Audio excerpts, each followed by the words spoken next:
Navbatdagi mehmonimiz bilan suhbatimizni shifokorim tabiat mavzusida davom qildiramiz. Ular bilan tanishtirib o'tadigan bo'lsak, Assalom Xorazm musiqiy dam olishi dasturining doimiy mehmonlaridan biri va har safar kelganlarida turli xil noz-ne'matlarni, tabiat in'omlarini, shifobaxshlik xususiyatlarini siz bizga ma'lumot sifatida yetkazib kelayotgan Yulduz Masharipova dasturimizda mehmon sifatida yana ishtirok etmoqdalar. Xush kelibsiz. Assalomu alaykum. Assalomu alaykum. Xush kelibsiz. Bugun demak xurmo haqida gaplashamiz. Albatta, mana stolimiz ustida turibdi. Xurmo mevasi. Uning foydalari. Operatorlarimiz kadrlarda ko'rsatadi degan umiddamiz. Demak, xurmoni o'ziga yarasha foydali xususiyatlari bor, to'g'rimi? Albatta. Mana bilasiz, xurmoni hozir pishadigan payti hisoblanadi va eng foydalilik jihati yuqoriligi hisoblanadi. Bu mana gigiyena tarafidan hisoblab chiqilganda sof mana xomligi 66 kalni tashkil etadi. Buni bilasiz, qoqi ham bor, u 225 kalni tashkil qiladi. Ya'ni aytmoqchiligim, buni foydali jihati semirtirishda sofliligi muhimroq. Qoqi semirtiradi. Chunki 226 kalni tashkil qilganligi sababli. Endi buni rangiga taqalsak, to'q, qizil, sariq ranglarga ega, beta-karotin miqdori ko'p bo'lganligi sababli shunga to'q sariqlikka ega bo'ladigan mevamiz hisoblanadi. Bu sariqligi bilasiz, beta-karotin ko'z ravshanligini oshirib beradi, ko'z kasalliklarida yaxshi ta'sir qiladi. Bundan tashqari mevamiz tarkibida vitamin C, B guruhlari, magniy, kaliy va har xil fermentlar, natriy, kaliy tuzlariga ham egadir. Endi vitaminlarga taqalsak, mana vitamin C bilasiz antioksidant, immunitetimizni oshirish xususiyatiga egadir. Ikkinchi tarafi qon tomir devoridagi mo'rtlikni kamaytirib, o'tkazuvchanlikni oshirib beradi. Magniy bu yurak qon tomir kasalliklarida, mana asab sistema kasalliklarida tinchlantirish xususiyatiga ega va gipertenziya kasalligi, ya'ni xafaqon kasalligi deymiz. Ruschasi mana shevamizda davleniya kasalligi deb aytiladi. O'shani kamaytirish xususiyatiga egadir.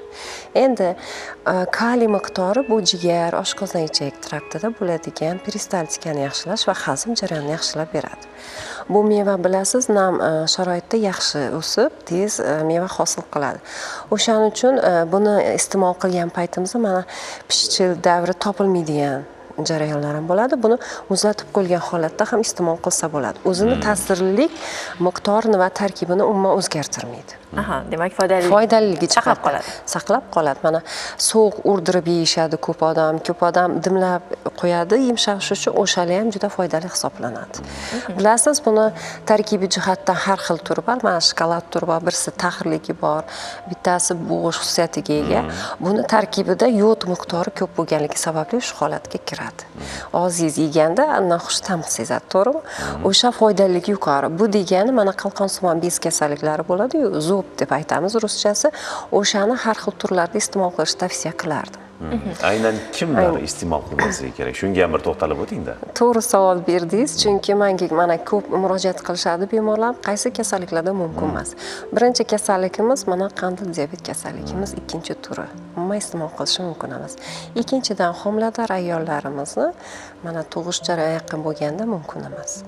Uchinchisi bolalarni 6 yoshgacha mumkin emas. Chunki bularda oshqozon ichak traktini o'ziga yarasha o'zgaruvchan holat hisoblanadi. O'sha payt umuman mumkin emas.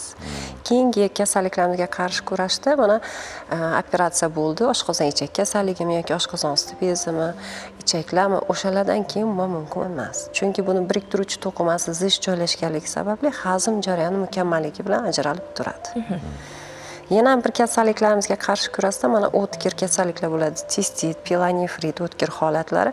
Bunda ayirish sistemasini nima deydi, infeksion holat yuqori bo'lganligi sababli buni iste'mol qilsa zararligi bilan farq qiladi. O'shaning uchun bu kasalliklarda iste'mol qilish mumkin emas. Juda yaxshi, rahmat. Foydali ma'lumotlar bo'ldi. O'ylaymizki, yurtdoshlarimiz uchun ham mana shu ma'lumotlar asqotadi. Albatta, tashrif uchun, ishtirok uchun tashakkur. Tibbiyot sohasida olib borayotgan ishlaringizga omad tilab qolamiz va yana dasturimizda sizni kutib qolamiz. Rahmat, sog' salomat bo'linglar. Rahmat. Omon bo'ling deymiz.